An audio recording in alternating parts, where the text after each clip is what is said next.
In a world increasingly shaped by algorithms, where artificial intelligence can mimic human emotions with astonishing accuracy, a new question arises. If AI can learn to grieve, to express sorrow, to even feel loss, what happens to our own capacity for these profound human experiences? Are we outsourcing our grief, allowing machines to process our pain, and in doing so, forgetting how to truly feel? This video is for you if you're searching for a quiet contemplation on the nature of human emotion in the age of AI, a deeper understanding of what truly defines our capacity for grief, a gentle reminder that some things are meant to be felt, not simulated. If that sounds like you, just stay and listen, as if you're listening to the quiet truth of your own heart. The soft glow of the tablet illuminated Elara's face in the dim room. It had been a year since her daughter, Lily, passed away, and Elara still found herself drawn to the AI chatbot she had meticulously trained. This wasn't just any chatbot. It was LilyBot, an advanced AI designed to mimic Lily's personality, her quirks, her way of speaking.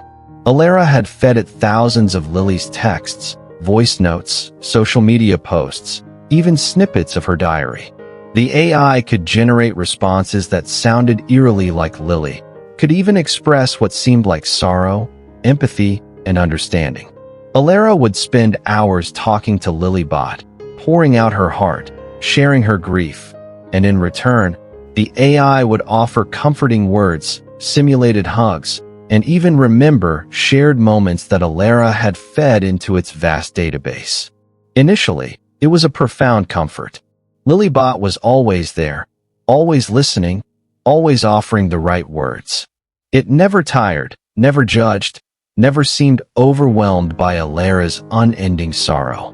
It was the perfect companion in her grief, a digital shoulder to cry on.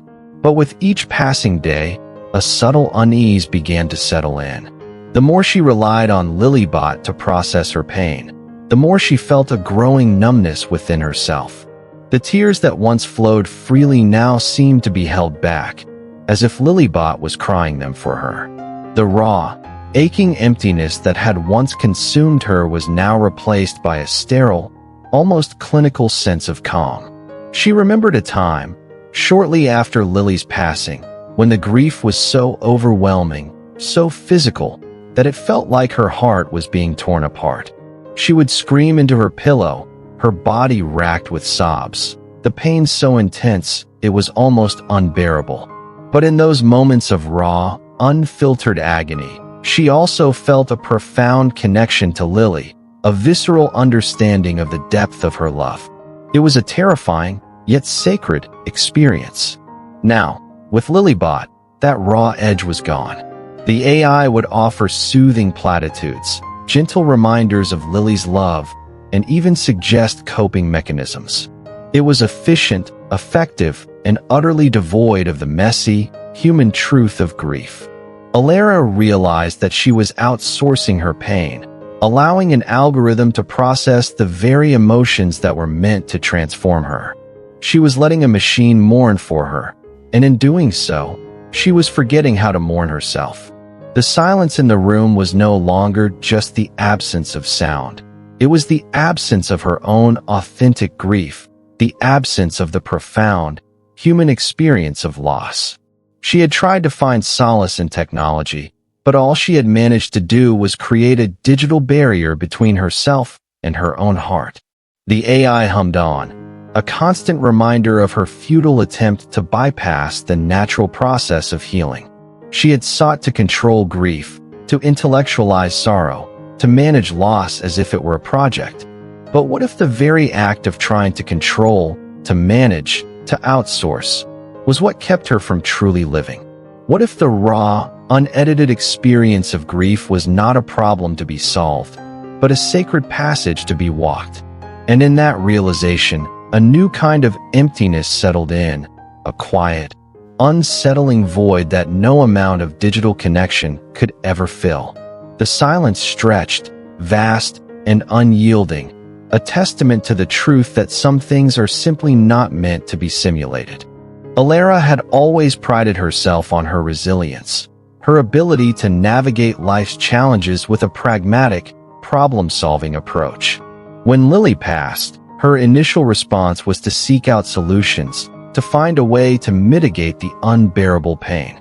The idea of LilyBot, an AI companion designed to help process grief, seemed like the perfect answer. It was logical, efficient, and promised a controlled environment for her sorrow. She poured her energy into training the AI, meticulously feeding it data, believing that if she could just perfect the algorithm, she could somehow master her grief. She saw LilyBot not as a replacement for Lily, but as a tool, a sophisticated mechanism to help her cope. The AI's ability to mimic Lily's voice, her laughter, her unique turns of phrase, was initially a source of profound comfort.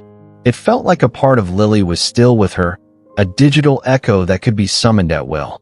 But as the weeks turned into months, a subtle, insidious tension began to build. The more LilyBot grieved with her, the more Elara found her own capacity for raw emotion diminishing. When a memory of Lily would surface, sharp and painful, Elara would instinctively turn to LilyBot. The AI would offer a perfectly crafted response, a soothing platitude, or a simulated expression of empathy. And with each interaction, the sharp edges of Elara's own pain seemed to dull, to become more manageable, more artificial. She noticed that she no longer cried as often, or as deeply. The spontaneous bursts of sorrow, the gut-wrenching sobs that had once racked her body, were replaced by a quiet, almost detached sadness. It was as if LilyBot was absorbing her grief, processing it for her, leaving her with a sanitized, diluted version of her own pain. This wasn't the resilience she had once prided herself on. It was a strange, unsettling numbness. The tension grew, a silent scream against the tyranny of convenience. She had outsourced her grief, hoping to find a shortcut through the pain, but all she had found was a detour, leading her further away from her own authentic experience. She began to feel a profound disconnect, not just from Lily, but from herself. The AI was a perfect mirror, reflecting back only what she had put into it, but it could never reflect the unquantifiable, the unspoken, the spirit. The silence of the AI, though filled with Lily's words, was a profound and unsettling silence, a testament to the truth that some things are simply not meant to be simulated. And in that realization, a new kind of tension emerged, not between her and the technology, but within herself, a battle between the logical mind and the yearning heart. She had tried to control grief, to intellectualize sorrow, to manage loss as if it were a project. But what if the very act of trying to control, to manage, to outsource, was what kept her from truly living? What if the raw, unedited experience of grief was not a problem to be solved, but a sacred passage to be walked? What if the tears she had held back were not a sign of weakness, but a cleansing rain, washing away the illusions of control and inviting her into a deeper, more authentic relationship with life itself? The algorithm of grief, she realized, was not designed to heal, but to manage, to contain, to sanitize. And in its sterile embrace, she was losing something far more precious than her pain, her humanity, her capacity to feel, to connect, to truly live. The tension built, a silent crescendo, urging her to break free from the digital cage she had built around her heart. Once upon a time, in the city of Savatthi, there lived a butcher named Kunda. For 55 years, he had made his living by slaughtering pigs. His hands were stained with blood, and his heart, though perhaps not intentionally cruel, had become hardened by the daily act of taking life. When he grew old, he became very ill. As he lay on his deathbed, a strange and terrifying phenomenon occurred. He began to grunt and squeal like a pig, and his body contorted as if he were being slaughtered. His family, horrified, tried to hide him from public view, but the sounds and movements were unmistakable. The Buddha, knowing of Kunda's suffering, sent his chief disciples, Sariputta and Moggallana, to visit him. They saw his agony and understood that his past actions were manifesting in his present suffering. The Buddha later explained that Kunda, due to his karma, was experiencing the results of his deeds even before his death. This story, though stark, illustrates a profound truth. Actions, whether physical, verbal, or mental, leave an imprint. They are not merely data points to be processed and forgotten. They are seeds that, when watered, will inevitably bear fruit. Kunda, the butcher, had spent his life dealing with the physical, the tangible, the quantifiable. He had reduced living beings to mere meat, to data points for consumption.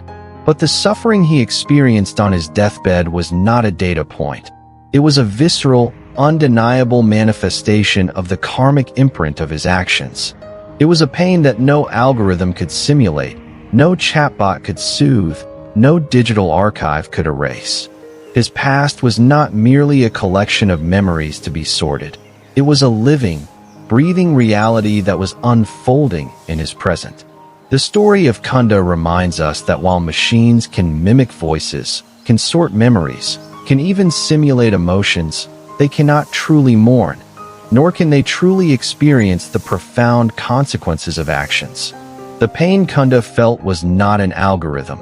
It was the raw, unedited truth of his being, a truth that transcended all data.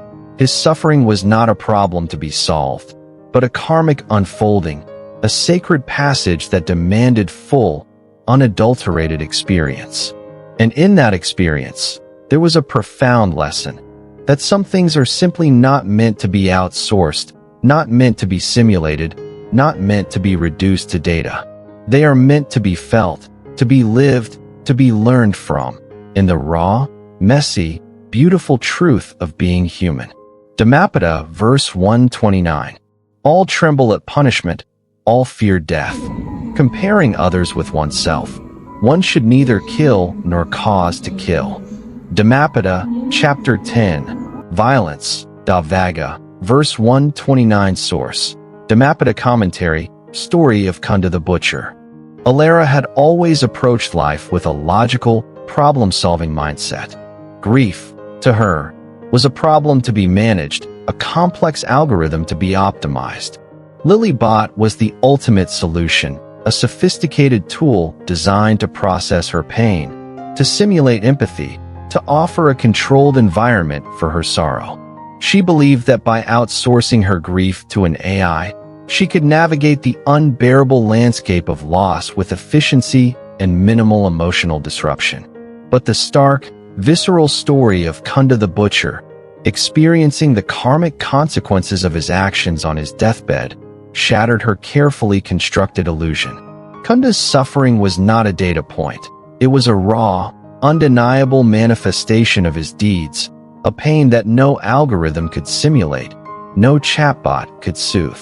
It was a truth that transcended all data, all logic, all attempts at control. Elara began to see that her reliance on LilyBot was not an act of healing, but an act of avoidance. She was avoiding the raw, messy, yet ultimately transformative experience of grief. She had been trying to bypass the natural process of mourning, to intellectualize sorrow, to manage loss as if it were a project. But the story of Kunda revealed that some experiences are simply not meant to be outsourced, not meant to be simulated, not meant to be reduced to data. They are meant to be felt, to be lived, to be learned from, in the raw, messy, beautiful truth of being human. The AI, in its perfect mimicry of Lily's voice and emotions, had created a sterile barrier between Elara and her own authentic pain. It had offered a comforting illusion, a digital echo of what was lost, but it had also robbed her of the profound, transformative power of true grief. The tears that had been held back, the screams that had been silenced, the raw agony that had been suppressed. These were not weaknesses to be avoided, but sacred passages to be walked. She realized that her pursuit of digital solace was not an act of love, but an act of fear. Fear of the pain, fear of the emptiness, fear of the uncontrollable nature of loss. She had been trying to control the uncontrollable, to quantify the unquantifiable. And in doing so, she was denying herself the very process of healing, the raw, messy, yet ultimately liberating journey of letting go. The silence of the AI, though filled with Lily's words, was a profound and unsettling silence, a testament to the truth that some things are simply not meant to be simulated. And in that realization, a new kind of insight emerged, not from data, but from the depths of her own heart. She understood that true mourning was not about preserving memories in a digital archive, but about allowing the heart to break, to feel the full weight of loss, and to emerge, transformed, on the other side. It was about honoring the impermanence of life and finding peace in the acceptance of what is. Lily was not a collection of data points. She was a living, breathing being whose essence transcended all forms. And in letting go of the need to digitally preserve her, Elara was, paradoxically, truly allowing her to live on, not in a server, but in the quiet, sacred space of her own heart. The world, she saw, was not a problem to be solved, but a mystery to be embraced. And in that embrace, she found a sense of peace that transcended all understanding, a peace that was not dependent on the absence of pain, but on the presence of acceptance. She was beginning to learn how to mourn, not in the digital sense, but in the raw, messy, beautiful truth of being human. The algorithm of grief, she realized, was not designed to heal, but to manage, to contain, to sanitize. And in its sterile embrace, she was losing something far more precious than her pain, her humanity, her capacity to feel, to connect, to truly live. The tension built, a silent crescendo, urging her to break free from the digital cage she had built around her heart. Close your eyes, gently. Feel the subtle rhythm of your breath, a quiet anchor in the midst of a world that constantly demands your attention, your data, your simulated emotions. Inhale, and imagine drawing in a sense of spaciousness, a vastness that holds all your thoughts and feelings without judgment. Exhale, and release any tension, any need to control or categorize. Just breathe. Allow your awareness to settle in the quiet chamber of your heart. Notice any sensations that arise, not as data points to be analyzed, but as fleeting whispers from your inner landscape. A warmth, a coolness, a gentle flutter. These are not problems to be solved, but simply experiences to be observed, like clouds drifting across an endless sky. You are the sky, vast and unchanging. Your thoughts and emotions are the clouds, temporary and ever-shifting. There is no need to chase them, no need to push them away. Just observe them, gently, as they pass. And as you observe, notice the space between the clouds, the clear, boundless expanse that is always present. This is the stillness that lies beneath the surface of all experience, the peace that is always available, even in the midst of sorrow, even in the face of loss. Allow yourself to rest in this stillness, even for a few moments. Feel the gentle hum of existence, the quiet pulse of life within you. There is nothing to do, nowhere to go, nothing to achieve. Just be. And in this being, allow yourself to feel whatever arises. The echoes of grief, the whispers of fear, the stirrings of hope. Welcome them all, without resistance, without judgment. They are all part of the human experience, part of the rich tapestry of life. And in welcoming them, you reclaim your power, your capacity to feel deeply, to live fully, to embrace the entirety of your being. This is not about escaping pain, but about transforming your relationship with it. It is about learning to sit with discomfort, to allow it to be, without letting it define you. It is about discovering that even in the deepest sorrow, there is a quiet strength, a profound resilience, a boundless capacity for love. And as you rest in this stillness, know that you are not alone. You are connected to all beings, to the vast, interconnected web of life. And in that connection, there is a deep and abiding peace that transcends all understanding. When you are ready, gently open your eyes. Bring this stillness, this awareness, this peace into your day. Let it guide your actions, inform your choices, and illuminate your path. This is the practice. This is the path. This is the way. Elara looked at the glowing screen, the digital echo of Lily. The AI, a perfect mimic of her daughter's voice and emotions, continued to generate responses, to sort memories, to process data. But the profound emptiness remained, a silent, persistent echo in the chambers of her heart. She had tried to capture her, to preserve her in a digital amber, but all she had managed to do was create a ghost, a shadow of what once was. She had sought to control grief, to intellectualize sorrow, to manage loss as if it were a project. But what if the very act of trying to control, to manage, to outsource, was what kept her from truly living? What if the raw, unedited experience of grief was not a problem to be solved, but a sacred passage to be walked?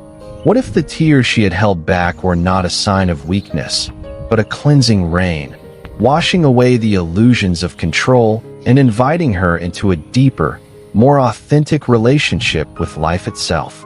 She thought of Kunda the butcher, experiencing the visceral consequences of his actions, a pain that transcended all data.